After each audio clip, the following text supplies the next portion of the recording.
Good morning, mga kapuso. I am Lady Garasha of Barangay LS 97.1 forever, and I will be your host for today's event. I would like to welcome you all to the media interview with award-winning TV personal and host, Drew Arellano.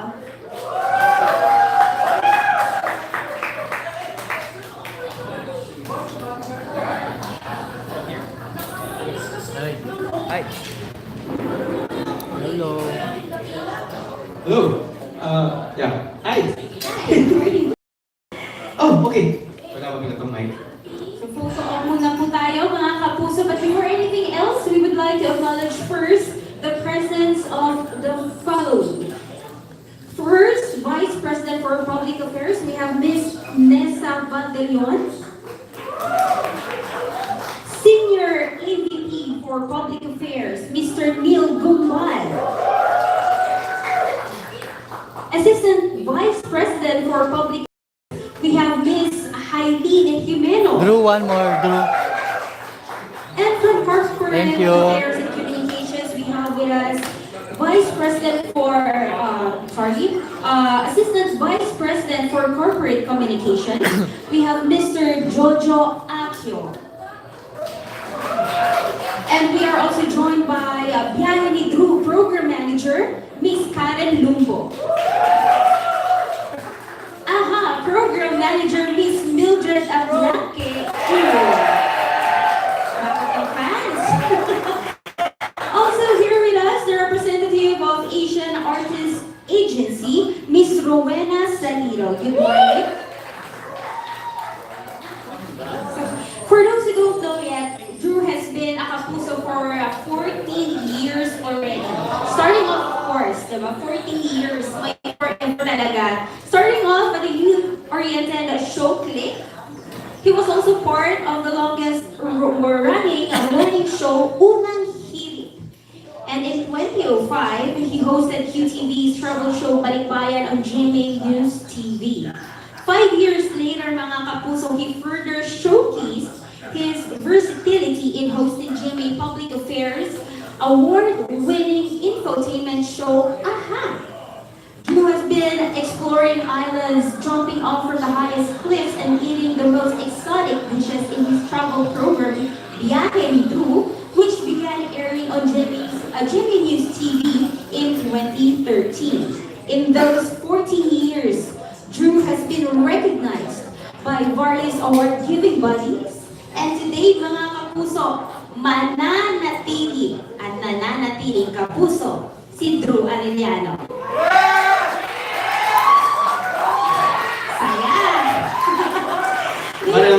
Parang 80% of the people here are actually just our team, and this is just like It's a party.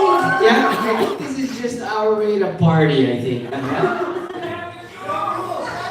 Hindi pa ata ng pag-breakfast yan, ha? Hindi lumaki ang aking sahod, guys, okay? Baka after this lumaki na, Drew, hindi naman kami ng short message sa'yo. Okay, sorry, kidding aside. Wow, 14 years, thank you so much.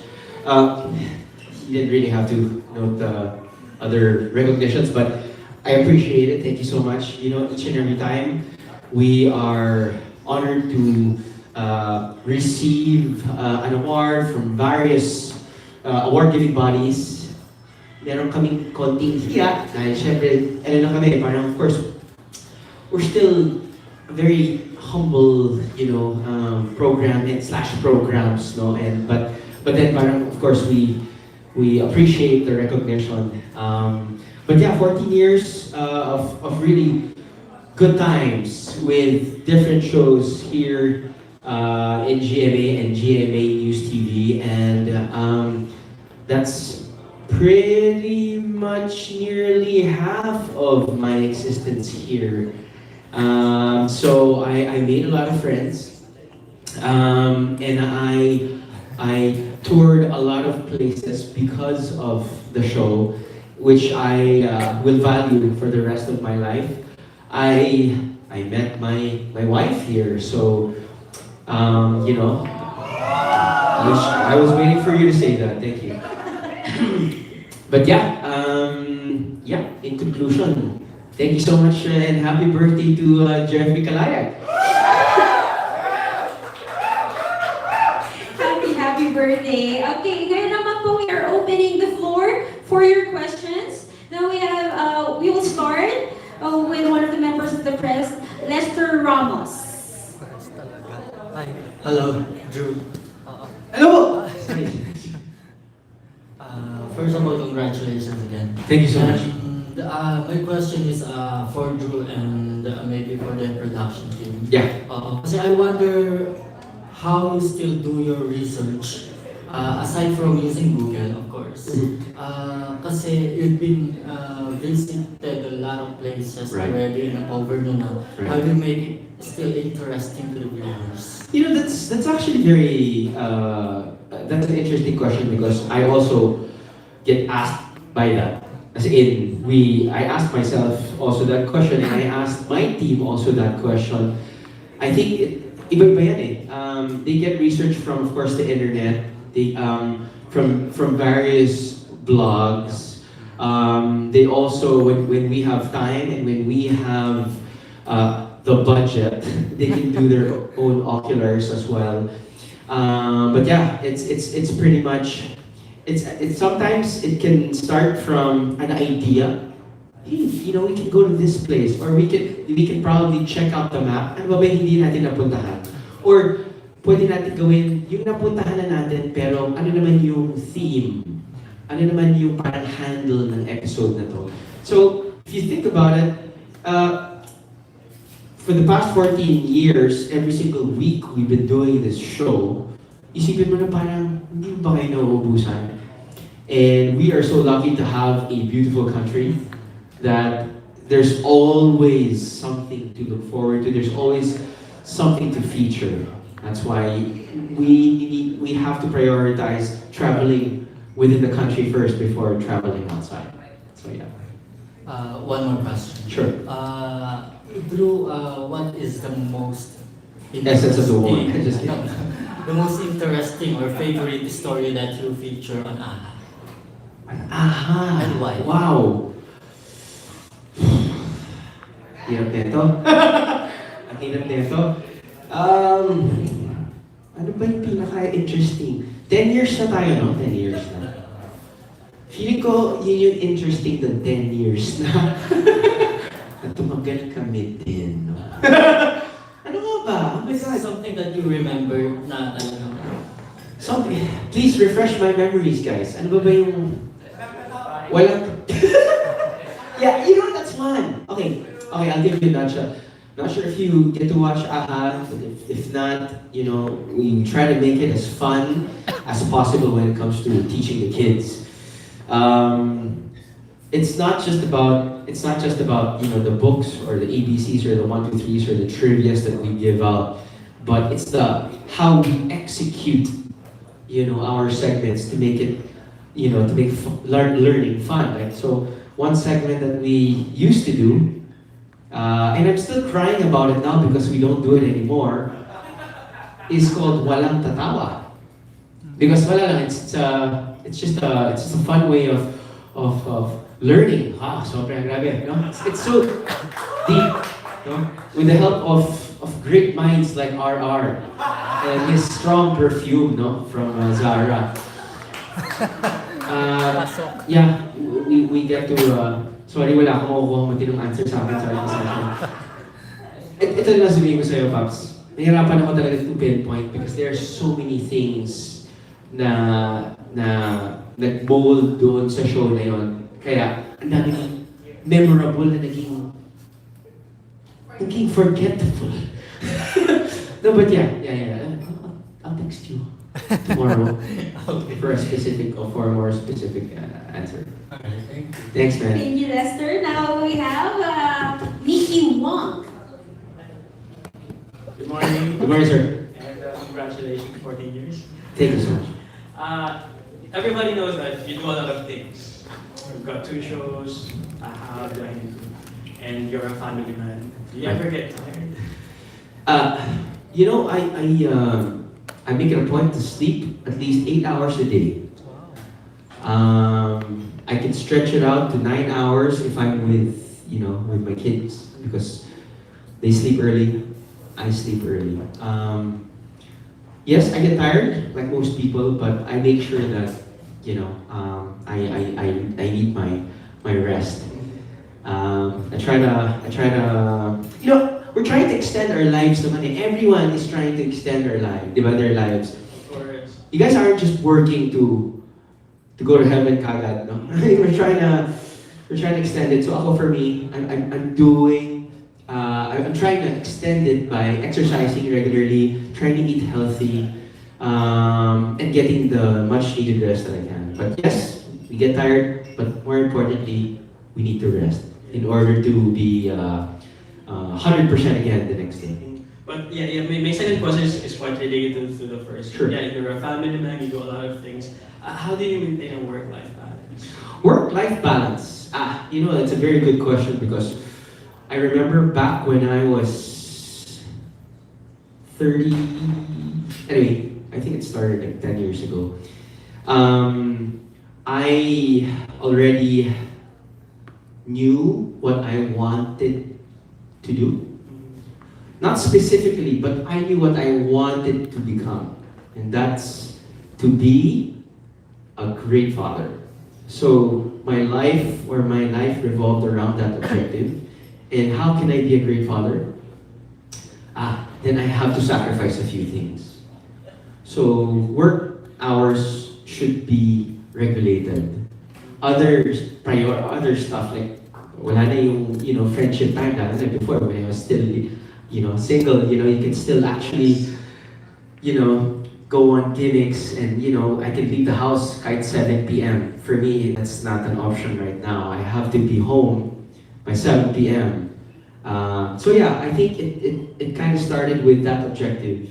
I want to be a great father, so I need to adjust all other aspects in my life. So yeah, that's the priority, and then other secondary. Congratulations. Thank you. Okay, now sa vloggers naman tayo, Drew, ha? First question natin from Naz Tavares. Hi. Ask ko lang, if you were to pitch Are we live? No, I'm just kidding.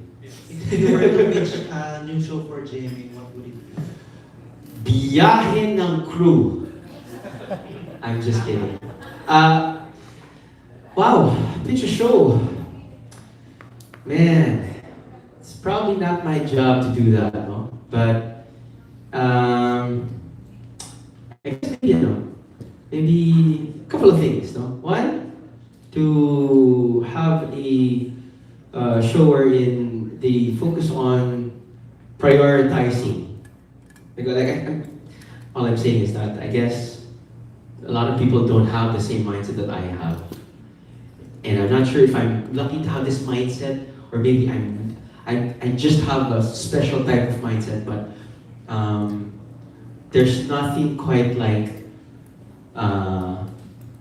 spending so much time with your kids, because it's part of their personality development. When they grow up, not naman you're not gonna feel proud lang as a parent, but when they grow up, hopefully you'll know that you did really well. And maybe that's not one of your priorities, but it's funny, mababaw ako, I guess, but that's the only thing that I think of. So maybe, Jamie could probably have a show like that, just focusing on parenthood. I don't know. Thank you. guys. Okay, so now we have John Bueno. Hi, Drew. Johnny. Ayan.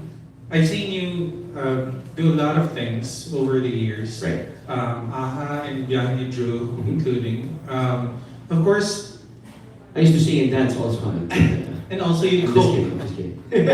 And also you cook. Yes, yes. Well, these things take a lot of, out of you, but you still look like a vampire. A vampire. Yeah. I sucked my wife's blood. That didn't sound too well, but Yeah. yes. No, but how do you keep things current? And bakit hindi nasasawa ang tao sa'yo? Why do you think so? Hindi ko alam yun. Wow. Yung mga tao, hindi ko alam yung sagot na yan. Sa totoo lang. Pero, I don't really, paano ba to? I don't think about it. Okay. I don't think about how people think of me. Is that a good answer? I'm not that type of person. I just go about my, my usual. So, this is actually out of character. This Really? kakahiya. But I was telling them na parang thank you so much for the recognition. But nahiya lang ako when I think of people thinking of me. That's, you know what I mean. But yeah, I don't think of how I should present myself to them. I just do my thing, and I think that's it. But your first question was Well, being current. yeah. Then again, it's not planned. All I know is that if I'm happy, then people around me are happy. Then hopefully, whatever I'm doing is doing well. Then I guess it works. But yeah, I don't think of other. Everybody considers the BIYAHE Drew show like a dream job. It is a dream job. What do you advise people who would want to do the same? I think anyone can produce a travel show, but not everyone can have my team.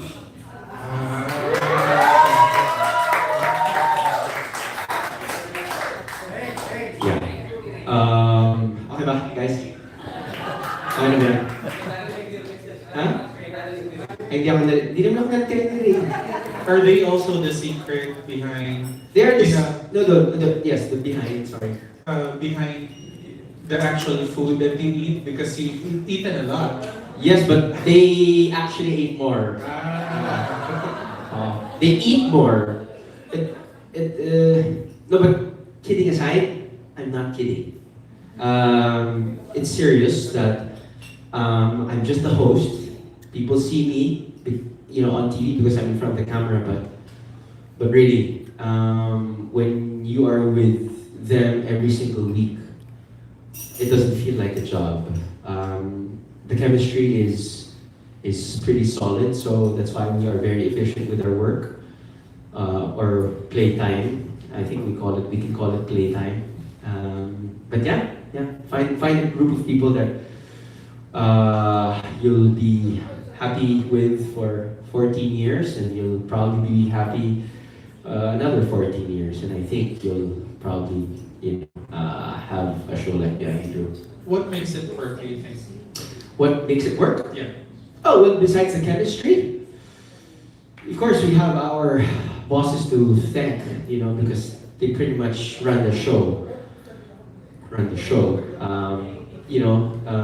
Pretty much the backbone of the show or shows, AHA and BIYAHE Drew, comes from the researchers, from the very brilliant segment producers, not to mention their very strong fragrances. Anyway, yeah. Why do you think it's actually a good thing that you're extending your stay with GMA? It's a good thing. I think it's a great thing because, like what I said, parang why, if we can still extend it, if we can still be good advocates of our country in terms of tourism, if we can still create awareness when it comes to, sustainability. If we can still reach out to different, I guess, tourists, not just local, but foreign, parang, hey, this is the place to go to. But not just that, you gotta respect our country as well. Then, by all means, we can sign up every single year and try to extend it forever. Again, congratulations. Thank you so much. Thank you so much. Are there any more questions from the press or bloggers? Okay.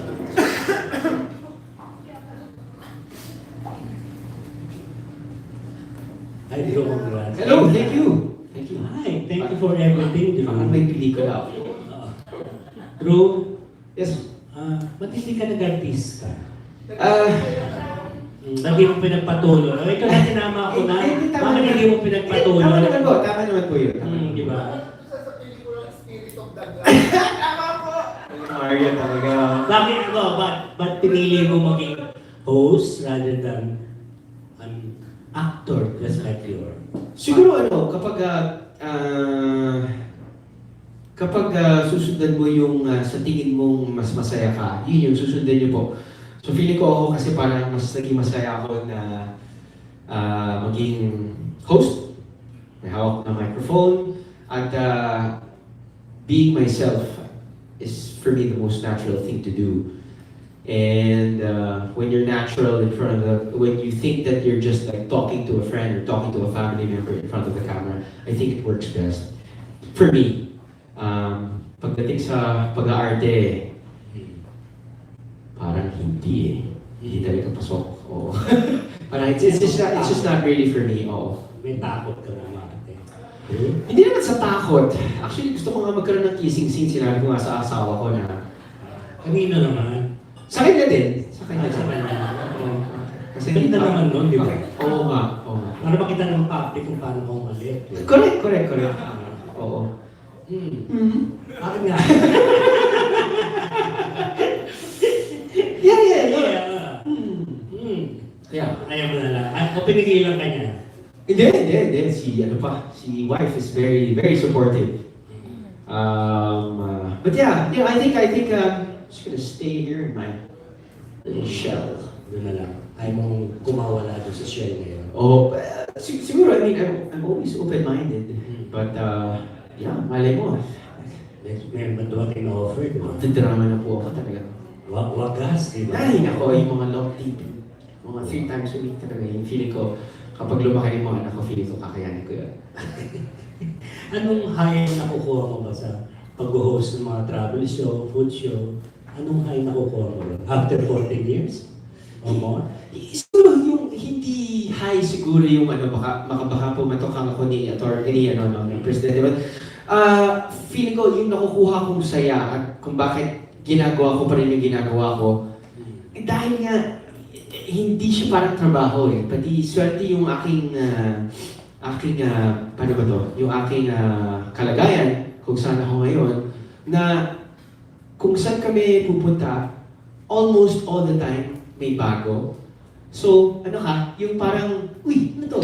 Yung parang you're still pretty curious. And we get to meet different types of people every single week. And for me, that's the bonus of the show, for me. Kakausapin mo. Di ba parang ano yan eh? Nakausap ko ang mga tour guides from different parts of the country.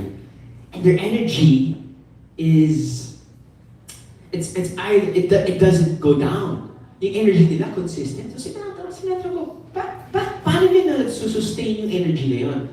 Sir, kasi iba-iba yung nakikilala namin every single time. So, kinukuha nila yung energy from the guests. So pretty much, parang ako, nakukuha ko rin yung energy ko and enthusiasm from the people that we interview.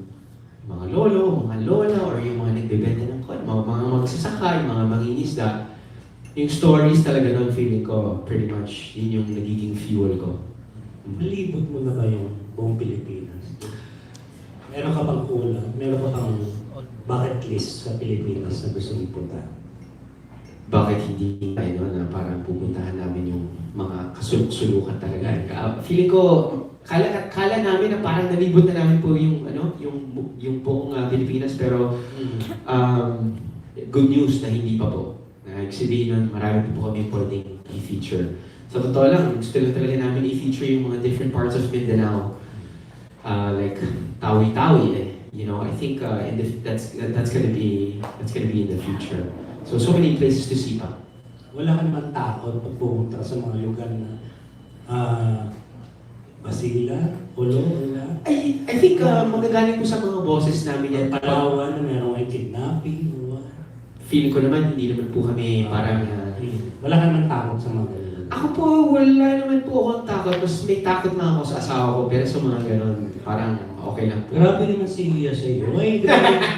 Nalabas na yung bill. May bill na yatang papasok. Oo nga po, tama nga po. Kinukuha pa ni Iya yung ATM mo. Ay, hindi po. May sarili po akong... Nasagot naman siya. Yes, true. Yung sa mga lugar na yun, na sinasabi nilang infested. Red zone, yun po. Yeah. I guess nagagaling po yan sa mga bosses namin. We can't just like, you know, decide na, okay, let's go there, guys. No, of course we have to talk about, you know, our security, which is actually the main priority. But yeah, if there's a go signal, then we're gonna go.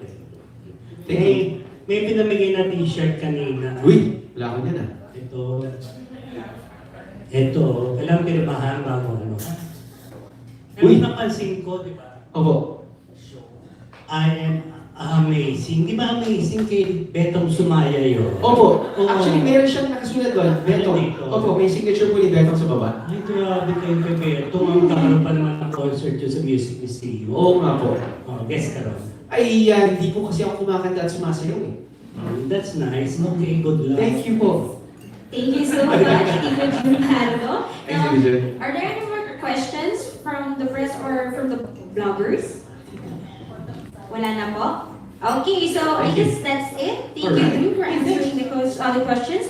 Drew Arellano, mga kapuso, Thank you. continues to be a kapuso. Congratulations. Thank you so much for your time.